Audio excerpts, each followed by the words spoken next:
Good afternoon, good evening, good morning, depending on when you see this video. This is Daniel at the Kraken's Lair Comics. I wanted to make a quick video about submitting books to be graded. For those of you who've never done it, it might seem daunting, or a little bit scary.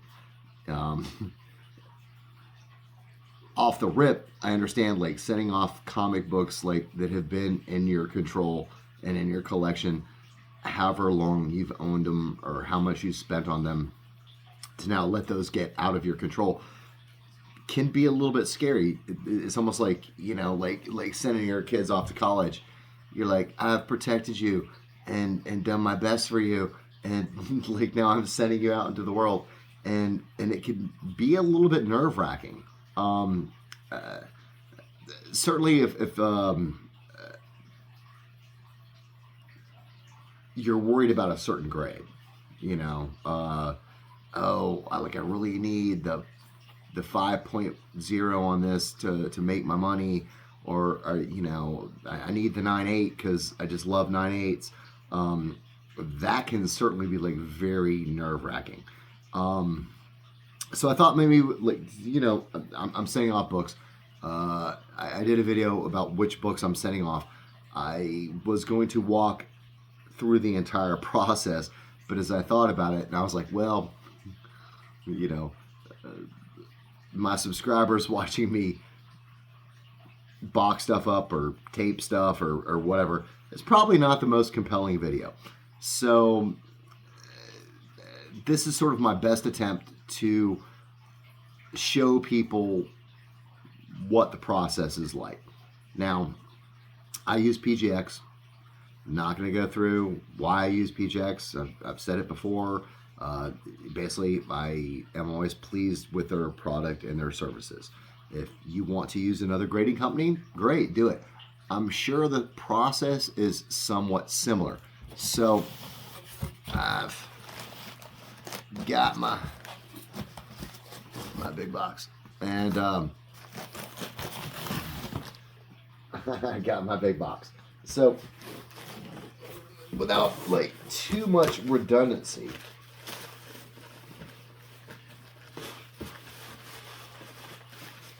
if I can, all right, I basically in this box have two things that look very similar to this. Now,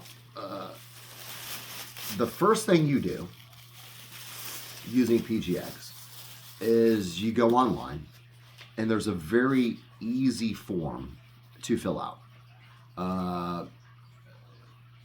Is it a modern book?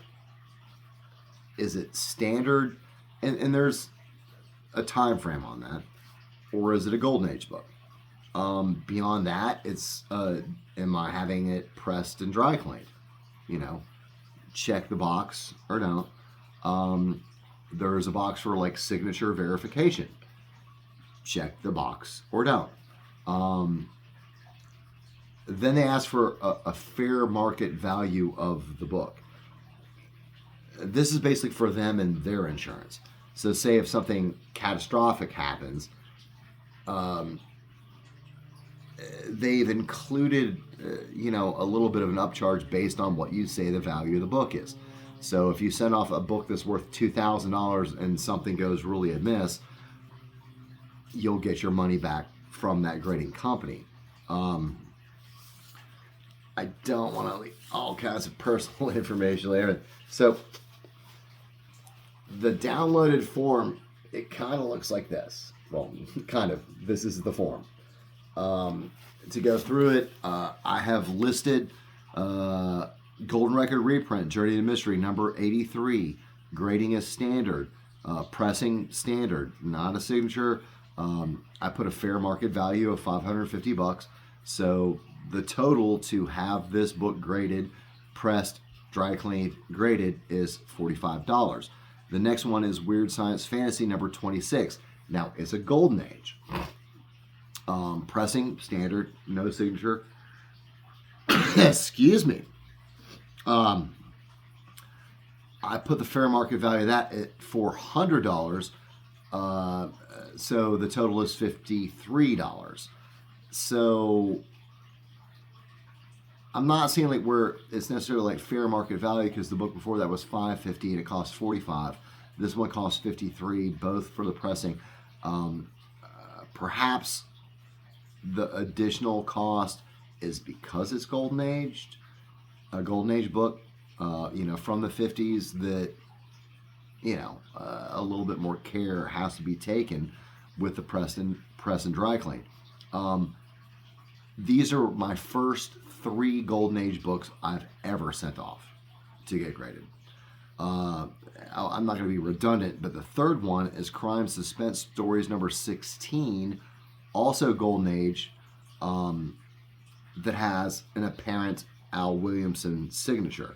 So under like the box for signature, it asks like, is it multiple signatures? And it's like, no, it's a single signature.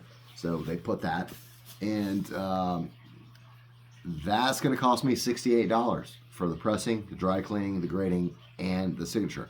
For me, it's worth it because I don't know how many books Al Williamson signed. It's from the 50s. It predates a lot of comic book conventions, and I don't know if Al Williamson was like sitting there like signing books. So it's probably a rarer thing.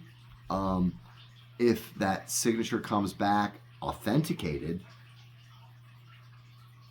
that probably is going to add about $100 to $150 onto the value of that book. So that's the form. It's easy to fill out online, and it just, based on the information that you put in, it gives you the total of what your submission batch is going to cost you. Now, every book I send in, I put in a Gemini mailer. Well, wait, I'm jumping ahead. On every, I have the comic. The first thing I do is I remove any tape, because somebody pulling the comic book out of the bag, if there's tape, it could get snagged, it could get caught up. So I remove the tape. I eliminate that as being a potential possibility because there's no tape. Secondly, on the backing board on the back, I put my account number. Now, it's not like you have to pay for an account. If you do a submission batch, you get an account number. Now, I've done this with PGX before, so I have an ongoing account number. I put that on the back of the backing board. It saves time, as opposed to like, here's my name, here's my number, here's my contact information, in case my book would get, say, separated from my submission batch, and all of a sudden they're like, where'd this come from? We don't know. So I do put my account number on the back of the backing board of every single comic I submit. So if it would get separated in some way, they're like, oh, they look at my account number, it's this guy's book. I think that's a very savvy thing to do. So that's that. That's in the bag. Like I said, I put each comic book then in a Gemini mailer. On the Gemini mailer, I also put my account number on the top of every Gemini mailer. Once again, who knows if all of a sudden this gets separated out? It's an added redundancy, and it takes seconds. So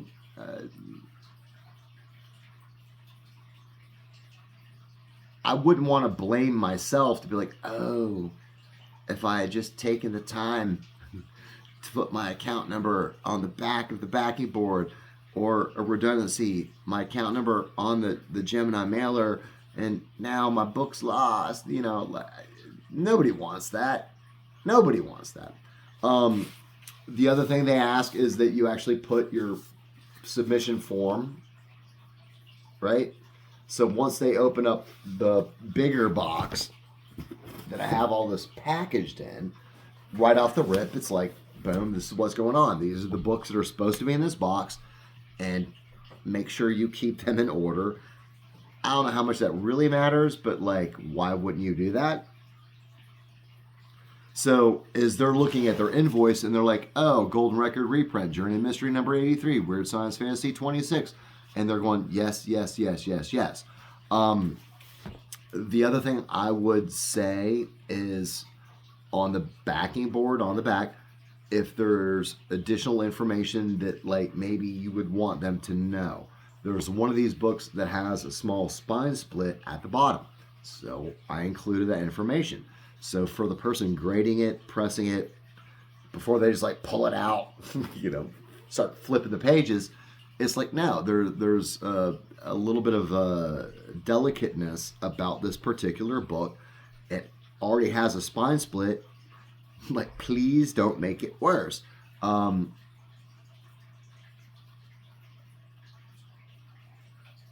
not do that? Certainly on the book, I'm having the signature verification on the back of that book. I was like, apparent Al Williams signature. Let them know what page it was on. So they can very easily go, oh, this is where we're looking for it. Back to the packaging, I not only like Gemini mailer, but I have periodically throughout additional cardboard backing. Now, this is going in a repurposed Walmart bag. Now, the reason I do this is I don't know what the weather's like when this is going to arrive. So having a little bit of plastic just in case.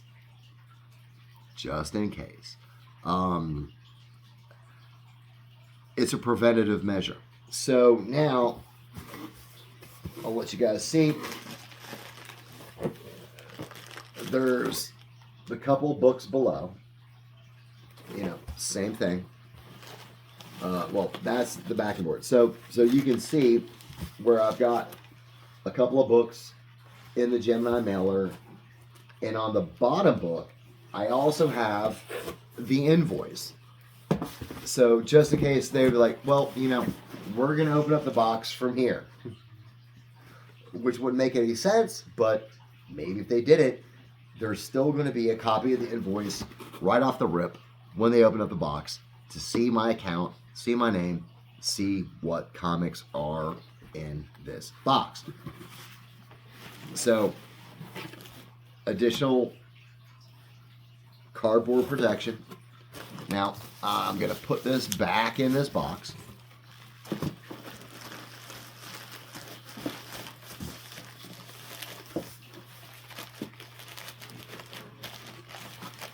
So, when they open this, there's my invoice, every single comic in a Gemini mailer with my account number on the Gemini mailer. When they pull the book out of the Gemini mailer, on the backing board of each comic, there is my account number, right? I have put some bubble edging around this. I will now take another layer of cardboard protection, put that on top. I've got a little bit of foam here. I'm going to lay this on top.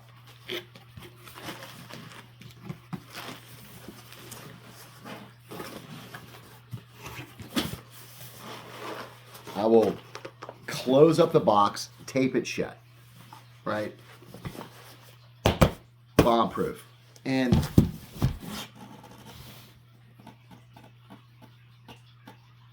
two things.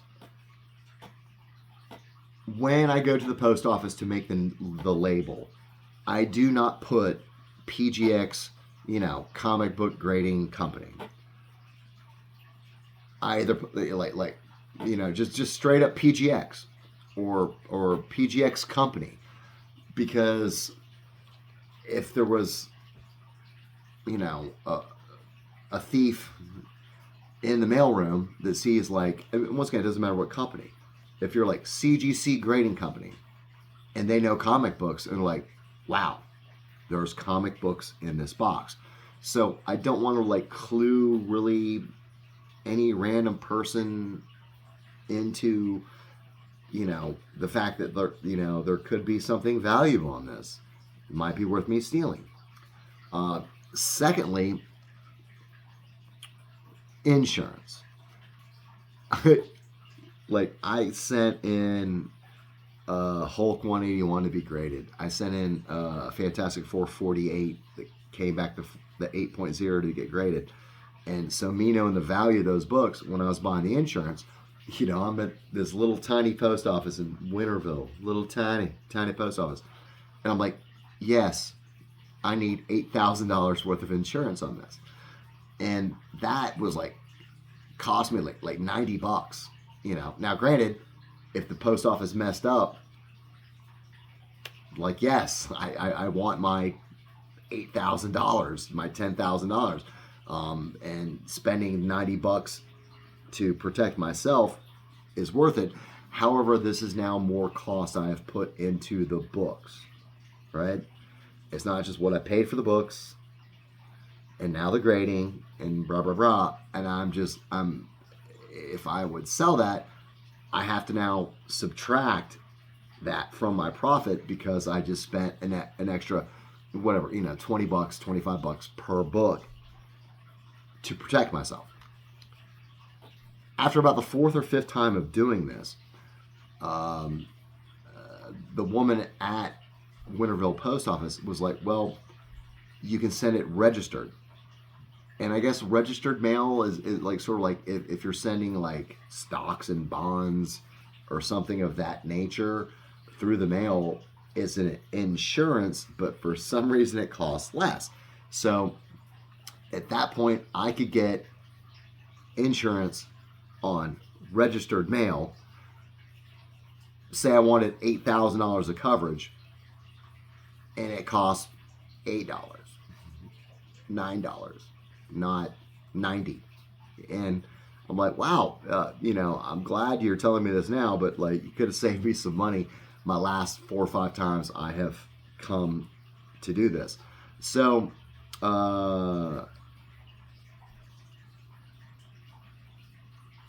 certainly some people don't want to get their books graded and don't do it. This video is for people that are maybe like, I don't know what to do. I don't know how to do it. Last note, other than removing all the tape on the backing boards, all of the Gemini mailers are sealed with blue painter's tape. I've referenced this before.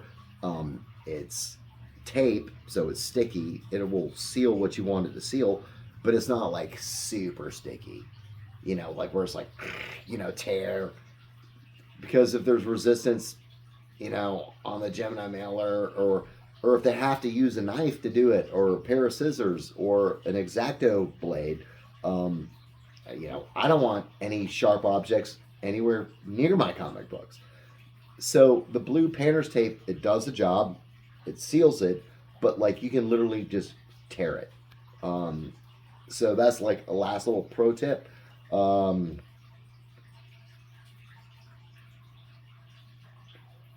probably get this to the post office tomorrow. At that point, it will get sent off to PGX. When it arrives at their P.O. box, they will send me a confirmation via email that they have received it. At one point, I sent some books, and it was around the holidays, like 2 or maybe 3 years ago, and I didn't get the confirmation, and so I was getting like nervous, and reached out to them. And you think P.O. box, you think what you and I see at the post office, like a box, and they own like a fourth of a floor plan of the post office. So it was really easy as like new submissions were coming in that maybe mine got like shuffled towards the back. And I reached out to Daniel Patterson and the CEO of PGX, who called me, like not texted, called me And when I saw like Eugene, Oregon on my phone, I was like, oh no, I'm going to get some really bad news. And he introduced himself. I'm Daniel Patterson, blah, blah, blah. And he's like, we've got your books. Uh, Explained the situation, the circumstances of why it took them 2 weeks, to locate my submission, and told me that they were going to put it on a fast track, which they did. And I got the books like just a couple weeks later. Now, the fact that this was around the holidays, um, kudos to you guys. I just wanted to know, like, you got my books. The fast track thing, I mean, that was a very kind touch. Um, in my experience, I usually get my books back from PGX in about a 6-week period. Uh, for those of you that use CGC, my understanding, and I say my understanding because I've never used them, uh, is it's 6 to 8 months. I personally would find that like very nerve wracking, like, where's my books? Where's my books? Where's my books? Because like I said, it's like sending your children out into the world. 6 weeks, 7 weeks turnaround time. I'm comfortable with that. Once again, that's one of the reasons that I use this company. So I'm gonna tape this box shut. I'm gonna go to the post office. I'm gonna get the insurance via registered mail. Put the label on it. Off it'll go. Probably Tuesday or Wednesday next week, I'll get a confirmation email from PGX that they have received my books. And then it's just the countdown, the 6 or 7 weeks until they show back up at my house, graded.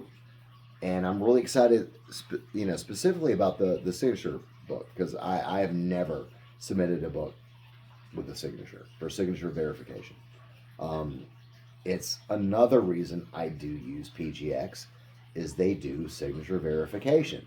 CGC, for example, does not. They're like, if we don't witness it being signed, it's not valid. I don't want to be morbid here. I don't even know if Al Williamson is still alive. Hope he is. But you can't go back in time and witness a signature. You certainly don't want a legit signature to be considered damaged, like name on book. I hope it is legitimate. I don't know. We will find out. That's why they have signature verification. All these books are going to be pressed and dry cleaned, and I urge anybody sending in books. I mean, unless it's like so new and so pristine, like, don't throw your money away. And I actually am confident that if you put down like you want your books pressed and dry cleaned, and they look at it and they're like, it really doesn't need it, they just refund you the money for that service that they don't provide. But